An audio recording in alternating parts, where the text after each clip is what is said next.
Good afternoon, ladies and gentlemen. I hope everyone is enjoying the weekend so far and ready for an action-packed day of events. Today's session, the continuous integration and delivery in the cloud, will help you understand what is available in Google Cloud that makes developing software easier, faster, and not have to worry about maintaining complicated infrastructure. And now I would like to introduce to you our special guest speaker today, Rick Ross. Rick is an IT professional with over 15 years of experience in the tech industry. Currently an application modernization specialist at Google Cloud, Rick has a swath of experience in architecture, development, and consulting, which he leverages to help companies better understand the rapidly shifting tech landscape and subsequently make strategic decisions vital to the success of the company. During this presentation, please post any questions that you may have in the chat, as there will be a short Q&A period at the conclusion of this session. Rick? All right. Thanks, Chris. Well, welcome, everyone. Good morning and good afternoon, depending on where you're at. So today, where I want to start with is imagining a world. Now, if I had a deep movie voice, I'd try to do that, but I'll spare you the theatrics there. So just close your eyes for a second and imagine a world where developers no longer have to worry about where code is deployed. Imagine a world where developers can focus on what they really love to do, and that's writing code. Imagine a world where production deployments happen during the day, and imagine a world where production deployments happen several times in a single day. Well, this world is a lot closer than you would think. And the key to this is really using continuous integration and continuous delivery, and more importantly, leveraging the cloud makes it even easier. So where we're going to go today is I'm going to talk about what continuous integration and continuous delivery are. Then I'm going to talk a little bit about the why, or the importance of continuous integration and continuous delivery. We'll then step through a CI/CD pipeline and the different components that make up the CI/CD pipeline and show you what that looks like in the cloud. And then I'm going to bring it all together with a demo. So let's jump right in. So I really like what Kelsey Hightower says about CI/CD. And it comes down to that every company has a different culture. And these cultures have different ways of doing continuous integration, or maybe just deploying software. They may be not even using continuous integration or continuous deployment. And so what you're trying to do is to take that culture that is inside of a company and try to automate it in bash scripts. Hopefully they're not just using bash, and we'll see some much more powerful tools.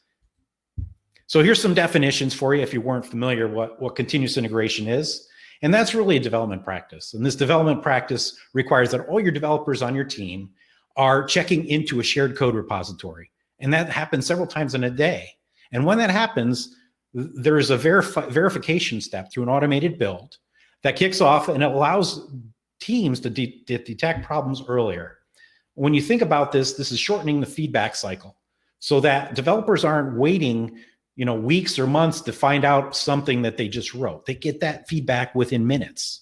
And that makes it so much easier to fix any issues that might come up. Now, continuous delivery, what that is, it's the ability to get all types of changes, whether they're bug fixes or features or configurations, or even experiments into production or into the hands of users safely, quickly, in a sustainable way. Now, I added one more definition in here because continuous deployment is taking CD, or continuous delivery, and putting it on steroids. And that is I'm going to continuously deliver that software all the way to production with no humans in the way. And for a lot of companies, this probably will never happen, and that's okay. But I just wanted to make you all aware of what continuous deployment is. So why do we care about CI/CD? Well, from a business perspective, CI/CD automates away all the minutia. When you think about all the steps you need to take in order to deploy your code, this testing, the building, and the underlying infrastructure, really this hides it or abstracts it away and makes those complexities really disappear into the background so developers can really focus on writing code. And so when we look at this from a continuous integration perspective, I now can deploy more frequently. Why? Because I've got a repeatable process. Not only that, I'm reducing the time it takes from the time I commit my code to the time it's actually running in production. And one interesting thing about this is a key metric for DORA. I don't know if you've heard of that. That's the DevOps and Research Assessment company that Google purchased I don't remember, maybe 2 years ago or so, and they put out a annual report, State of DevOps. And this is one of the key metrics to use on how well you're doing from a software development team perspective. Continuous delivery really now gives you that lower fail rate because I'm automating things. I don't have to deal with the manual errors that humans sometimes happens, right? We've always heard stories of a certain big website going down because a human made a mistake. Well, when you automate this, those mistakes go away. You'd also recover from incidents much faster. Why? Because if you're using this appropriately, it's easy to roll back. You already have those artifacts stored from the previous version. You can recover much faster. And then the last part here is that you can enforce security and compliance by extending or adding on additional checks within your pipeline. And it's a really powerful way to make your quality go up even higher. Now, there's another reason why continuous integration is important. And if you're going down this journey of cloud native or microservices, you've got a lot of things to learn. And if you already have a huge monolithic application, maybe you're contributing to this, and now you're thinking we need to break this down in 6, a dozen, or even 20 microservices, think about the manual steps it would take for you to deploy this over and over and over again. A lot of room for errors.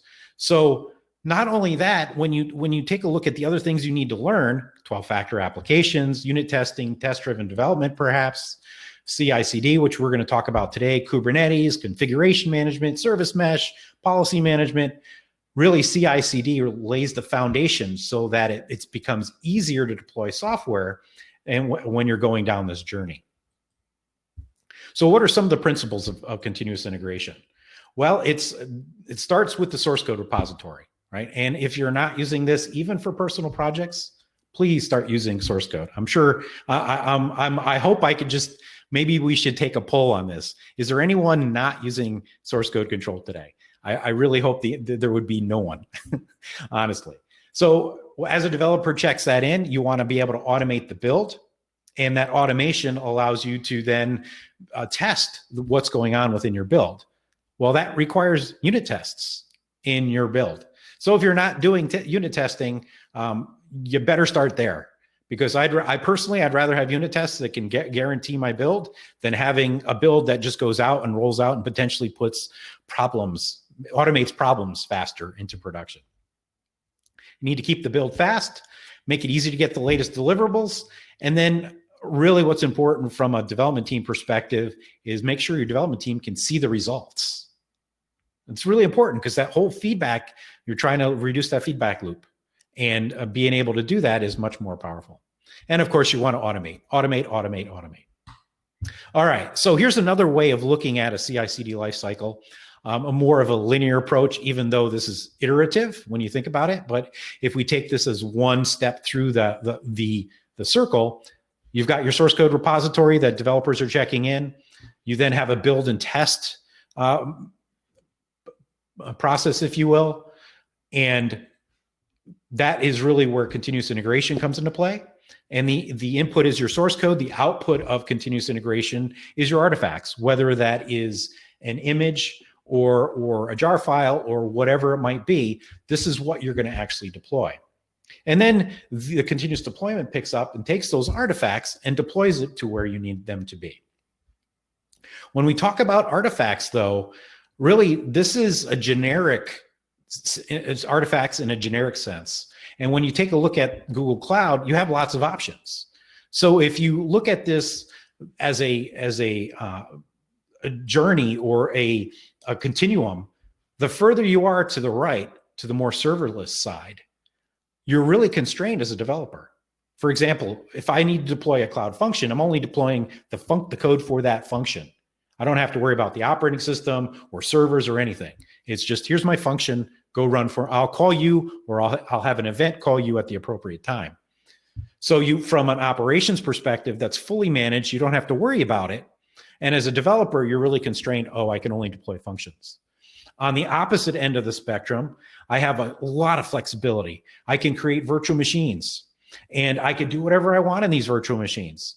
And that gives me all that flexibility and with the added cost of operations, because now I got to care and feed of those virtual machines, unless I'm using some other practices that are outside the scope of this talk. So when we deal with these artifacts, where the industry is going, if you haven't heard, is this thing called containers. And containers are used both by Kubernetes, if you just want a container as a service, if you will, or you could use Cloud Run. And in this talk, I'm going to be talking about Cloud Run, because you see how powerful it is for certain types of applications. So if you're not familiar with containers, here's a real brief slide to give you an overview. And containers are really designed in two ways. There's designed to be a container image or a specification of this is my application that I want to run, meaning my user code and libraries. And then from an operational running perspective, containers are a way to share an operating system, and it needs to protect that each of those containers from the other containers. So it's providing the isolation mechanisms in place. Comparing that with a virtual machine, each virtual machine has its own operating system, where in a container, you're actually sharing the same operating system. Containers boot much faster, so there's a lot more speed you get, so you can treat them more ephemerally, meaning if I don't want this container running, I could kill it, or if I need to restart it, I can restart it really quick. There's a lot to talk about containers, but this talk isn't about containers other than how do we create them. So how do we create a container? Well, if you're familiar with Docker, you can create a Docker file. And in this example, I have a Java Spring Boot app that I've created. And the first step is to specify your base container image. And in this case, it's Alpine, and it has OpenJDK 8 because it's a Java application, and I need a JDK in order to do that. Then I need to add in my application binaries. In this case, there's just a single jar file. And once I have that, then if I needed any environment variables, I could specify them. And then lastly, but certainly not least, this is how I start my app, with an entry point.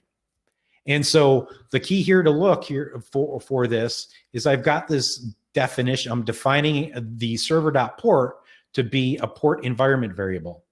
And this is important when we're dealing with Cloud Run, which we'll talk about here in a bit.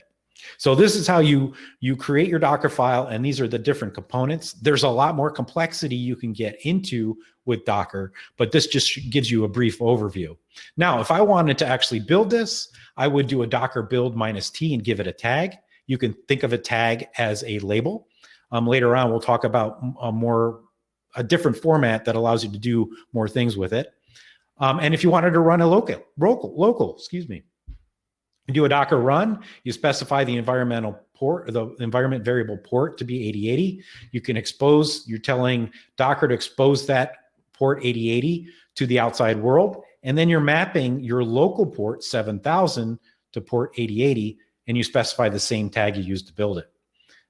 So that's a real brief overview of how to one way to create a container.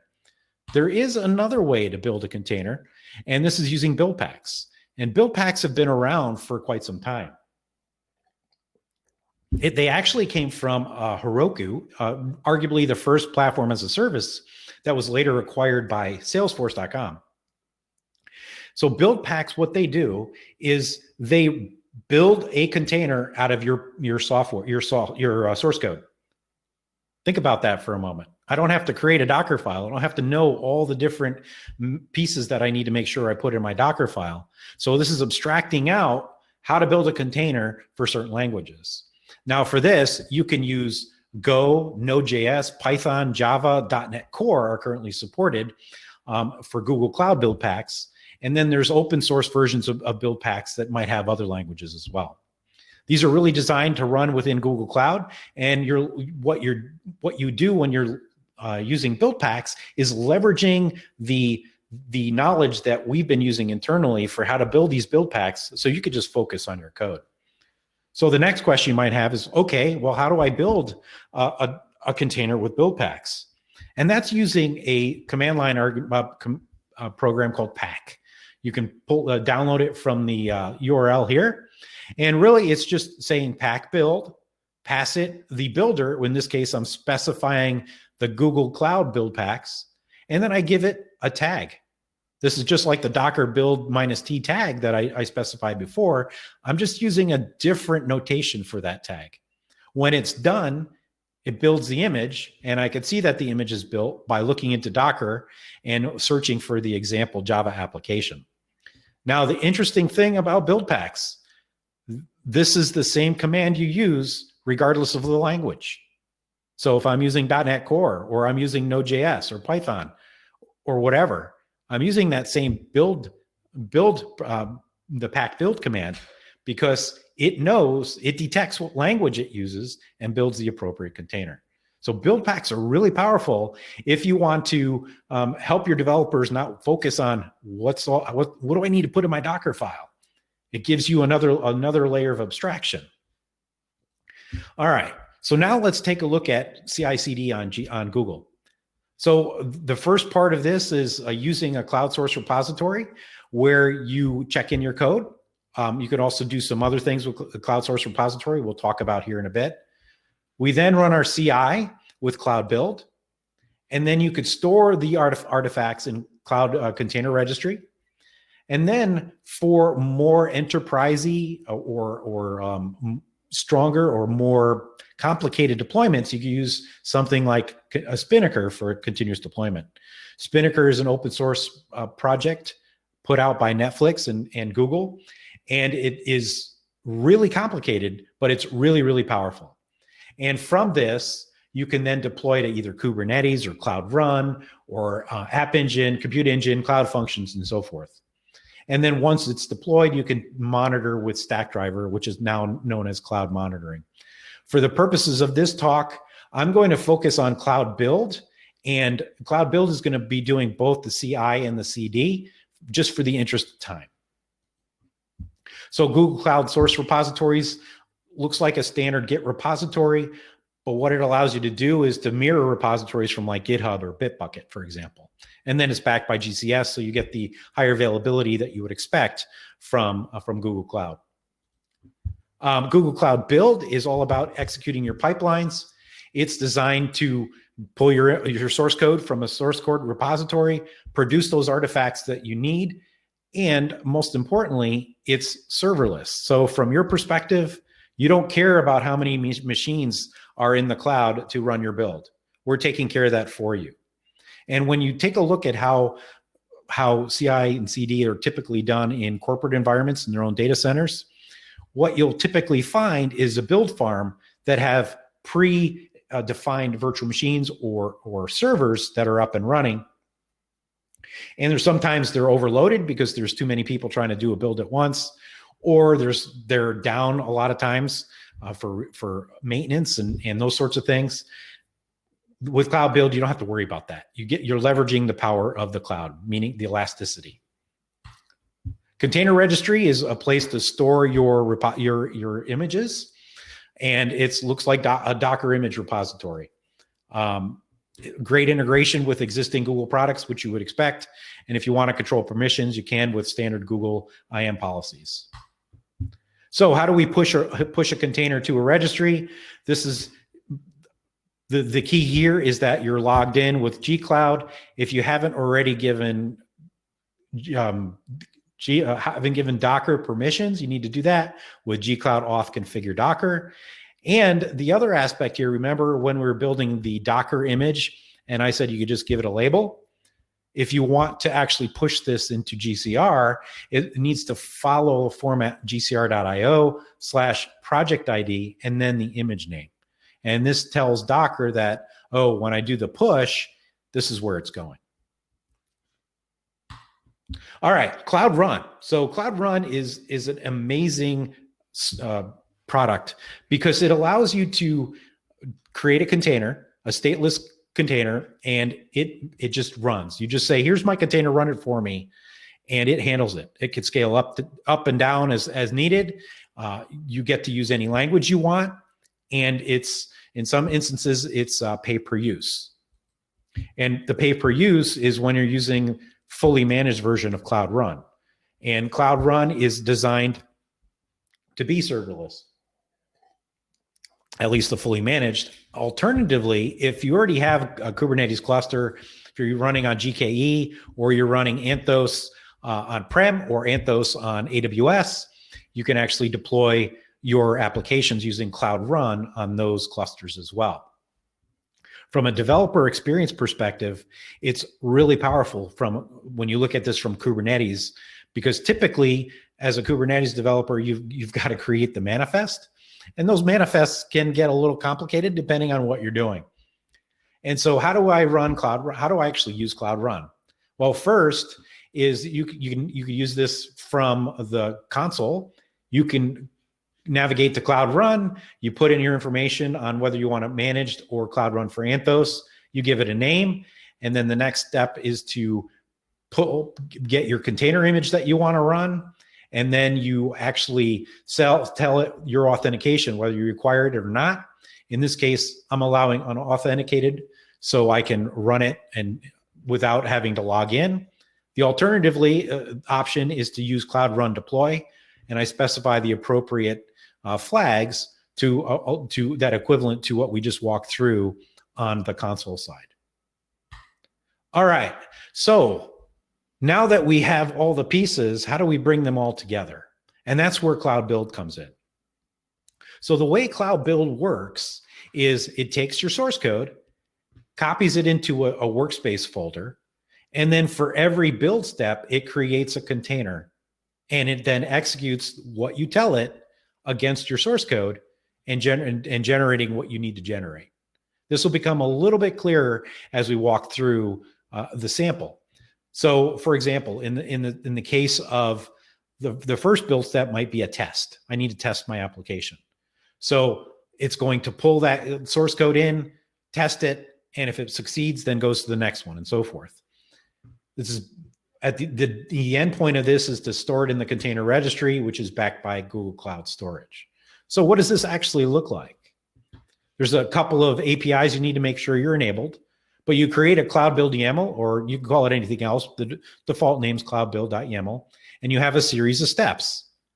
And what I've done is I've broken up these steps into individual boxes. And the first thing I need to do is specify what behind the scenes becomes a container to run the step in. So in here, I'm basically saying I need the Maven container for JDK 8. My entry point is Maven, MVN, and I'm passing test to it. So run Maven test. And then I also specify where I need to run this command. And so I have the directory specified here as well. Next, I want to build it. And in this case, I'm using build packs because they're the power behind them. And I specify the scaffold, the Kubernetes scaffold pack container. I say, hey, I want to use pack, and then builder verbose, just to get additional details. And then the label that I want to make of the image from the output of this. Now, this same thing would have, no matter what language, if I wanted to do this for .NET Core, for example, I would use this same format. I don't have to change this. I might have to change the folder, but I wouldn't have to change the arguments to pack, because the build pack is detecting the language. After I do that, then I would push the image. So I'm just using Docker push and using the same image. And then I want to deploy it, and I'm going to deploy it to Cloud Run. And that is using gcloud run. So the slides previously that I walked through how to do these individually now all come together in Cloud Build in order to do that. So the last piece then is, okay, I've got Cloud Build set up. How do I actually trigger this to happen every time you check in a change? And that's setting up a Cloud Build trigger. Now, currently, the way you do that is through the console. And the way you do that is to create a trigger. You define what event triggers this. In this case, I'm pushing to a branch, what repository I'm using, what branch of that repository, and then where my Cloud Build configuration file is, or actually you can do Docker as well. I point to the Cloud Build YAML, and that's it. And then I'm ready to roll. So let's switch over now to an application that's already deployed. So this is just a simple Java hello world with some additional things thrown in, so a date, so you can see that, every time I hit it, it changes.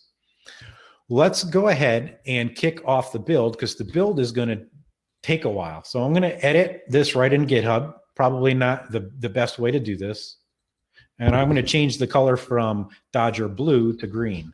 So I'm kind of simulating here a blue-green deployment. Give it a name or a message, and I'm going to commit that change. And then if I look back in here and hit refresh, what we'll see here is it starts the build process. Now, the average duration is about 4 minutes. So while that's doing that, rather than just wait here silently, I'm going to show you some of the other things that I talked about previously. So if we navigate to source repositories,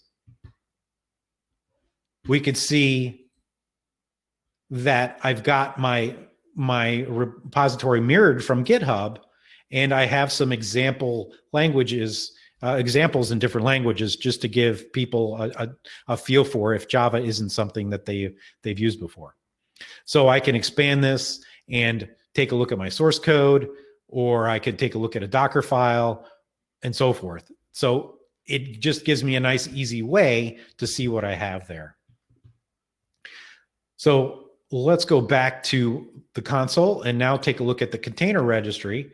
If I take a look at the images and go into example Java or app Java, I have my image, but there's this weird thing about the creation date. Why do you think that is? Well, you probably don't know, but build packs allow you to go back in time. No, I'm kidding. So one of the goals of build packs is have a reproducible builds.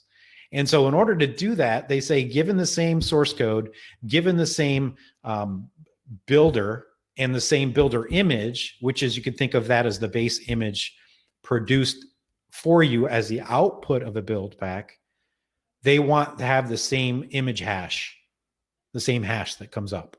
So in order to do that, they have to zero out the created date. So it kind of looks like I'm going back in time, but that's the way they designed it. Part of me thinks that's a bad idea. Part of me understands it's one of those things that it's like, that's what it is. I just wanted you all to be aware of it. So that's the source repository, or that's a container repository. Let's go to Cloud Build and see how we're doing. We'll probably still have another couple minutes. So let's click on the build itself.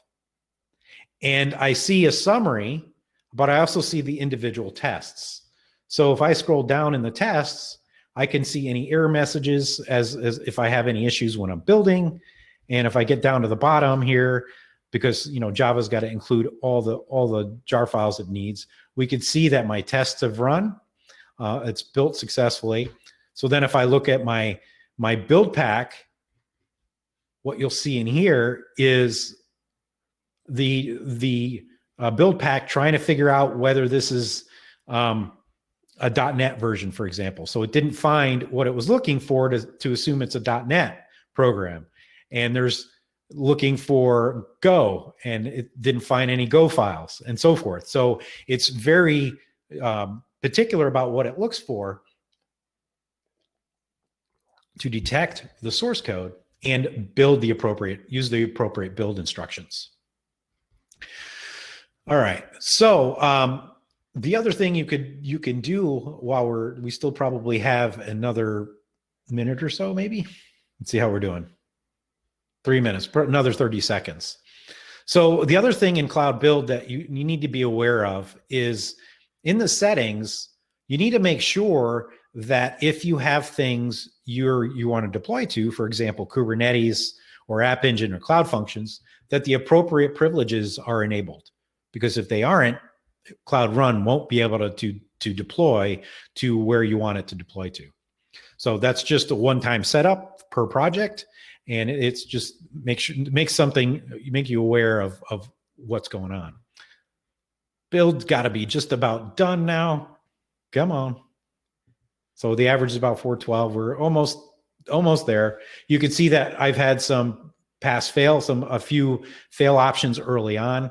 My success rate is 95%. And given the change I just made, I don't anticipate having any issues with this build because it's in a string. So, all right. So now it's built.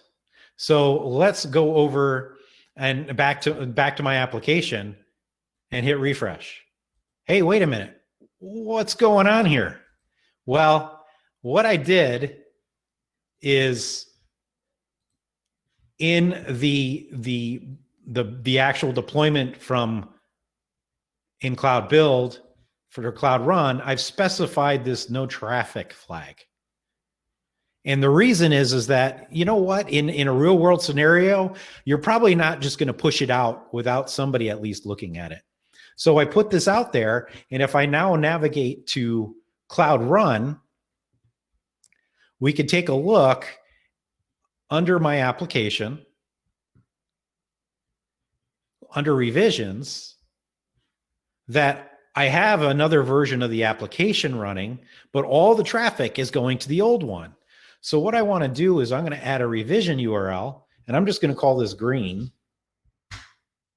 And once this routing is complete, I can then go to my new deployed application and test it, make sure it's okay before moving on.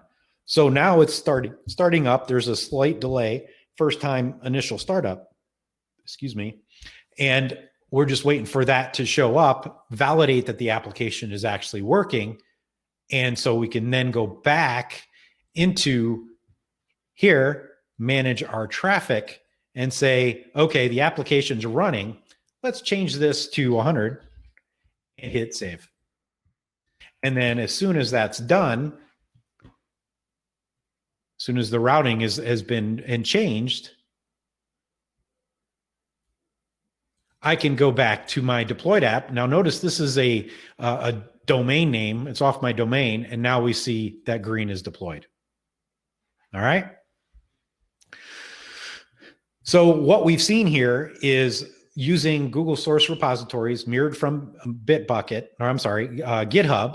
for the source code, using Cloud Build for both continuous integration and continuous deployment, storing the artifact in Google Container Registry, and then running that in Cloud Run. So that was the life cycle that we worked through with. So imagine a world where developers no longer have to worry about where their code is deployed. Imagine a world where developers can do the thing that they love, and that's writing code that adds real business value. Imagine a world where production deployments happen during the day, and imagine a world where production deployments can happen several times in a single day. And now you've seen how to do that within the Google Cloud system, and all based on continuous integration and continuous delivery. Just amazing what you can do. I'm going to leave this up here as key takeaways, but why don't we go to questions, and we can go from there. All right. Wow, great session, Rick. Thank you for that. So let's see. We did have a question in the chat from Jason. So Google build packs are really meant for development, trying to understand where it fits into. So I'm not quite sure what your question here is. I'm going to speculate. Build packs are really designed to create images for you. So if you want to run things locally, you can run that in a standard way. And when you're ready, use the build pack to create the image. That's fine. You could also use it as part of your development lifecycle. And as part of that lifecycle, you could create that container and then do a Docker run on that container image. So you could do it either way. It really depends on what you prefer. And sometimes creating a container might delay the cycle for creating your application. So it might be just run it your traditional way, and when you're ready, and then you run the build pack on it.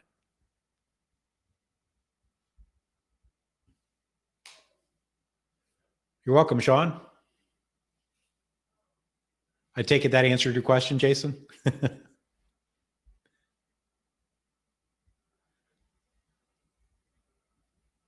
So the one area where I didn't really dive into deep because I was concerned about timing was the notion about security. So in this pipeline, really, as long as it gets, if it's in the source code or if it's in the container image, it's going out to production. And when you start looking at more enterprise solutions or more concerns around that, there's a couple things you want to do. First thing, in the container registry, turn on vulnerability scanning, which will let you know if there are issues with your container. And then if you're using Kubernetes, you can use binary authentication to help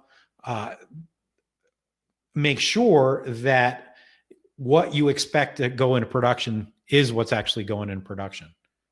So you're not allowing people to sneak things in. And then there's other tools you can add for like scanning your source code. I can't remember the names off the top of my head, but there's a lot you can do with adding security and policies within your CI/CD pipelines. I think we have another question.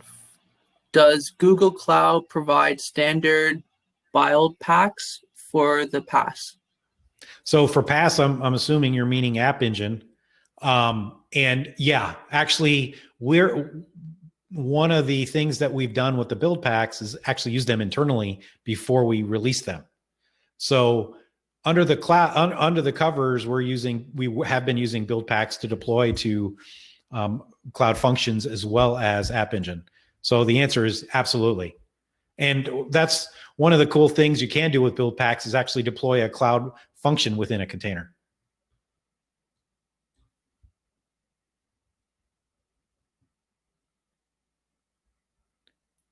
Yes, it is possible to integrate build packs with Terraform.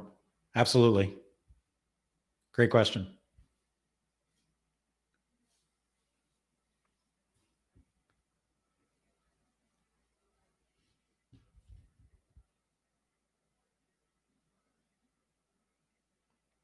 Do you want to read the question, Chris, or should I just? I can read the question out. Let's see here. I have a tangentially related question. Flow is local dev machine, push to GitHub, pull to cloud GCE Linux server with nginx. Not using reverse proxy as I should be. And when I try to serve a website with Docker alongside bare VM websites, I get a bind error. So my question is whether it's possible to do that Docker and bare VM served sites. Yes, the short answer is yes. You can, in fact, what Cloud Run is really doing, the managed version of it, it's running Docker on a virtual machine behind the scenes. Does that make sense? I mean, literally, it's taking that container, throwing on a virtual machine, and then doing the exposing you need to get the traffic to it. And it just is, it's running Docker and away you go. So absolutely. You're welcome.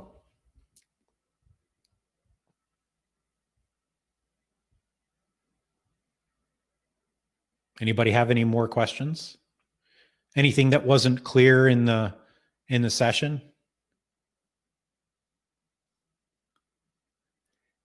Is Cloud? Oh, sorry. Go ahead. Is Cloud Run similar to Azure DevOps? And then the second part, do the other clouds use the same method? So is Cloud Run similar to Azure DevOps? I don't think so. I'm not really up on Azure DevOps. Cloud Run is really designed to take a container and run it for you. So in the case of the managed offering, Cloud Run is dealing with, how do I take a container image that listens on a specific port and make it live for you? So you don't have to deal with the infrastructure. You're just creating your whatever you need to create in your container and making it available. So it's really trying to automate that away. I think Azure DevOps is more down, and this is where I'm speaking, where I'm not sure what Azure DevOps is, so I'm not even going to speculate. The other question was, are the other clouds use the same method? I'm not sure what what the standard way of doing this on the other clouds are, honestly. I speculate a lot of people are using a Jenkins type of process, using Jenkins is doing this. And so I would imagine there's similar things. I'm sorry, I just didn't have time to do any research on what other clouds are using. Thanks, Lawrence. You're welcome. I think we have time for one more question, if there is any. Otherwise, we can wrap up a little. Oh, there we are. Nope.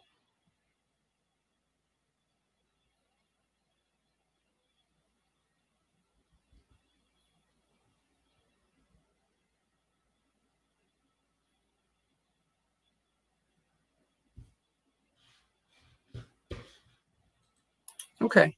So, well, it's almost 1:45 now, so I think we can wrap this up.